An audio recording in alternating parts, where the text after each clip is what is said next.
নমস্কার। আজকে আমরা দেখে নেব যে অ্যাবসেন্টি ভোটার অ্যাপের মাধ্যমে বিএলও সাহেব বা ম্যাডামরা এভিএসসি এভিপিডি ভোটারদের রিপোর্ট কিভাবে সাবমিট করবে। প্রথমেই বলি, ওপরে যে লিঙ্কটি আপনারা দেখতে পাচ্ছেন, এই লিঙ্কে ক্লিক করে আপনারা অ্যাবসেন্টি ভোটারের যে এপিকে ফাইলটা, এই ফাইলটা প্রথমে আপনাদের ডাউনলোড করে নিতে হবে। এটা একটা থার্ড পার্টি অ্যাপ, যে কারণে এটা গুগল প্লে স্টোরে পাবেন না। এই লিঙ্কের মাধ্যমেই করতে হবে। ডব্লিউবিসিওর পোর্টালেও এটা অ্যাভেলেবল আছে। এটা এপিকে ফাইলটা নামানোর পরে এটার অ্যাক্সেস কিন্তু দিতে হবে। আপনার কিছু মেসেজ আপনার মোবাইলে শো করতে পারে যে ভাইরাস ডিটেক্টেড করতে পারে বা এই ধরনের কিছু, কিন্তু মানে ভয়ের কিছু নেই। এটা অফিসিয়ালি একটা সফটওয়্যার, যে কারণে যেহেতু এটা থার্ড পার্টি অ্যাপ, যে কারণে এই ধরনের মেসেজ কিছু আপনাকে শো করতে পারে। আপনি সেই অপশনগুলোকে অ্যালাউ করে আপনি যখন ইনস্টল করবেন, ইনস্টল করার পরে যখন আপনি অ্যাপটাকে ওপেন করবেন, এইরকম একটা পেজ খুলবে, যেখানে ফোন নাম্বার দেওয়ার একটা অপশান আছে, এবং ফোন নাম্বার টাইপ করার পরে যখনই আপনি লগ ইনে প্রেস করবেন, সঙ্গে সঙ্গে কিন্তু ওটিপি আসবে। ওটিপিটা সাবমিট করবেন। ওটিপি এখানে লিখে নিচে যে সাবমিট বাটনটা আছে, এই সাবমিট বাটনে যখনই আপনারা ক্লিক করবেন, সঙ্গে সঙ্গে এইরকম একটা পেজ খুলে যাবে বাঁদিকে, এইরকম একটা দেখতে। এইবার আহ, এবার দেখুন, ওপরে এগুলো ঢেকে দেওয়া আছে, বিএলওর নাম, কোন এসি, কোন পার্ট নম্বর। এবার এই যে অ্যাবসেন্টি ভোটার এন্ট্রি, এইখানে দেখুন একটা ড্রপ ডাউন আছে। এই যে অ্যাবসেন্টি ভোটারের যে ড্রপ ডাউনটা আছে, এইখানে যখন আপনারা ক্লিক করবেন, এখানে ক্লিক করলেই কিন্তু এইবার ডান দিকের স্লাইডটা দেখুন। এই যে এভিএসসি, এভিপিডি এবং এভিসিও, যদিও এভিসিওটা এই মুহূর্তে আমাদের ক্ষেত্রে এখন অ্যাপ্লিকেবল নয়। যখন কোভিড ছিল তখন এটা ছিল। এই মুহূর্তে কোভিডের আসাচ সেরকম কিছু নেই, বা ডিটেকশন ধরাও পড়ছে না, যে কারণে মূলত আপনাদের এভিএসসি আর এভিপিডি, এই এভিএসসি আর এভিপিডিটাই ডিসপোজ করতে হবে। আশা করি প্রত্যেক বিএলও সাহেব ও ম্যাডাম অলরেডি আপনারা ওই এভিএসসি এভিপিডির যে রেজিস্টার, সেই রেজিস্টারটা আপনারা পেয়ে গেছেন, এবং ফিল্ড ভেরিফিকেশনও আপনারা কমপ্লিট করে ফেলেছেন।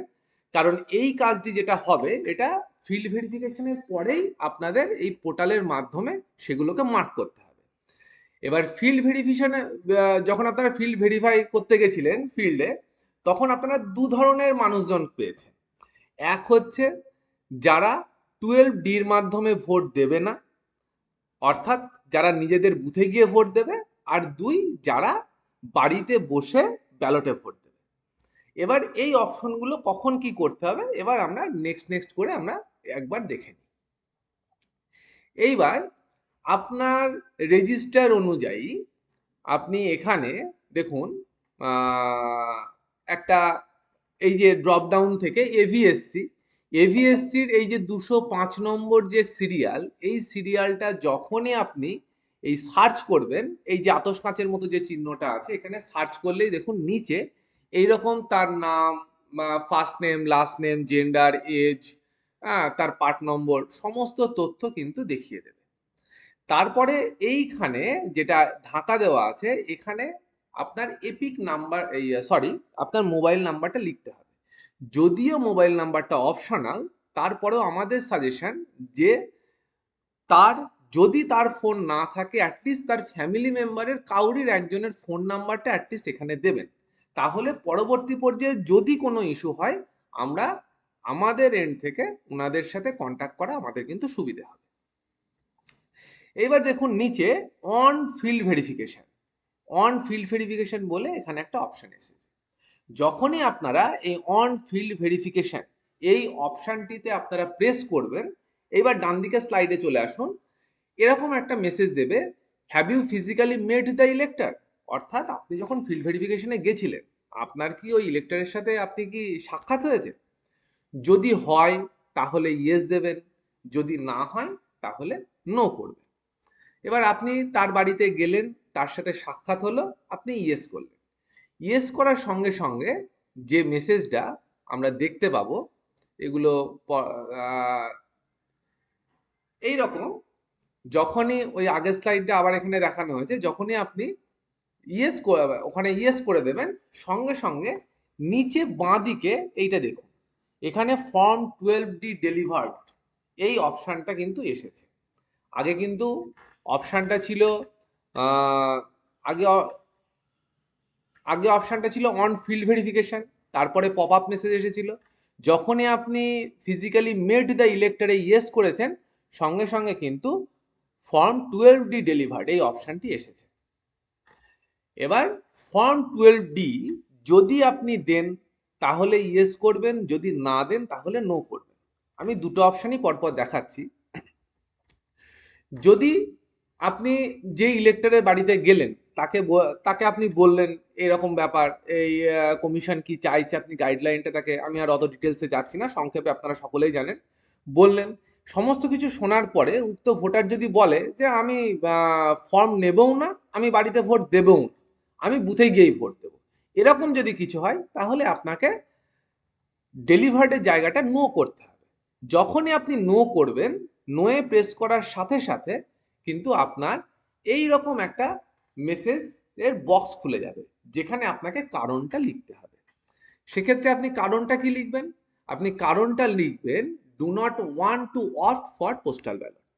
এইটা লিখে আপনি সাবমিট করে দেবেন, তাহলে কিন্তু এই ইলেক্টরের ক্ষেত্রে আপনার কাজ হয়ে গেল। এটা গেল 1 নম্বর ক্যাটাগরি। সেকেন্ড, ধরুন আপনি একই রকম ভাবে আপনি বাড়িতে গেলেন, আপনি তাকে বললেন, তিনি বললেন হ্যাঁ ফর্মটা দিয়ে যান, ঠিক আছে আমি পরে ভেবে দেখব ভোট দেব কি দেব না। তাহলে তিনি যখন ব্ল্যাঙ্ক ফর্মটি রিসিভ করছেন তখন আপনাকে এখানে কিন্তু ইয়েস করতে হচ্ছে। যখনই আপনি এখানে ইয়েস করবেন, সঙ্গে সঙ্গে এবার ডান দিকের স্লাইডটা চলে আসুন, দেখুন এখানে field in form D received এই অপশানটি এখানে শো করছে। এবার তাহলে বিষয়টা কি হলো? আপনি একজনের বাড়িতে গেলেন, তিনি প্রথমেই অস্বীকার করলেন, আপনি নো করলেন, রিজন দিলেন, সাবমিট দিলেন, হয়ে গেল। আপনি একজনের বাড়িতে গেলেন, তিনি নিলেন। এবার নেওয়ার পরে দুটো জিনিস হতে পারে। নেওয়ার পরে দুটো বিষয় কি কি হতে পারে?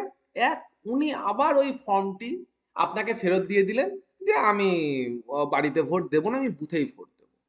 সেক্ষেত্রে যখনই আপনি field in form 12D received এই অপশানে যখন আপনি ক্লিক করবেন, সঙ্গে সঙ্গে কিন্তু আবার একটা পপ আপ মেসেজ দেখাবে। দেখুন মাঝের যে স্লাইডটাতে দেওয়া আছে, has field in form 12D received. এবার যদি তিনি আপনাকে সাদা ফর্মই ফেরত দেন, তাহলে আপনি লিখবেন নো, কারণ হচ্ছে ফিল আপ ফর্ম আপনি পাচ্ছেন না। যখনই আপনি নোয়ে প্রেস করবেন, সঙ্গে সঙ্গে এবার ডান দিকের স্লাইডটা দেখুন, সঙ্গে সঙ্গে কিন্তু একই রকম ভাবে রিজন লেখার জায়গা আসবে। একই রকম ভাবে আপনি আগের মতোই রিজন দেবেন, do not want to opt for postal ballot, লিখে সাবমিট করে দেবেন, হয়ে গেল।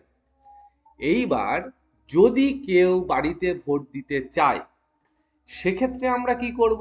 সেক্ষেত্রে দেখুন দুটো আপলোডের জায়গা আছে। সব ক্ষেত্রে আপনারা দুটো আপলোডের জায়গা পাবেন না। কাদের ক্ষেত্রে পাবেন? যারা পিডি অর্থাৎ পার্সন উইথ ডিসেবল পার্সন যারা, তাদের ক্ষেত্রে কিন্তু তাদের পিডব্লিউডি সার্টিফিকেট এবং ফর্মের ফ্রন্ট পেজ যেটা, এটা কিন্তু আপনাদের আপলোড করতে হবে।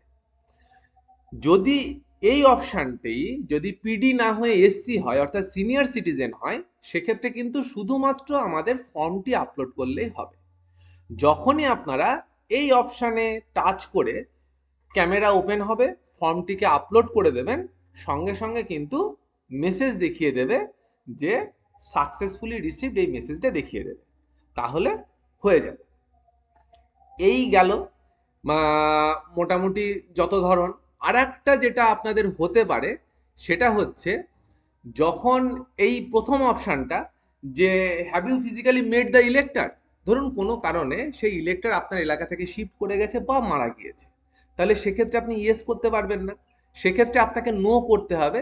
যখনই নো করবেন, এর আগে যেরকম বললাম একই রকম ভাবে ওই মেসেজ বক্স খুলবে, আপনি ওই মেসেজ বক্সে লিখে দেবেন ডেড বা permanently shifted to another place, absent, যেটাই হোক কমেন্টসটা লিখে সাবমিট করে দেবেন, সাবমিট নিয়ে নেবে, ওখানেই কাজ শেষ। তাহলে কোন কোন ক্ষেত্রে কি কি ভাবে আমরা বিএলও অ্যাপের মাধ্যমে এই এভিএসসি এভিপিডির ফিল্ড এনকোয়ারি করার পরে পোর্টালের মাধ্যমে আমরা এই রিপোর্টিংটা করব, সেটা এই সংক্ষিপ্ত ভিডিওর মাধ্যমে আপনাদের দেখানো হলো। ধন্যবাদ।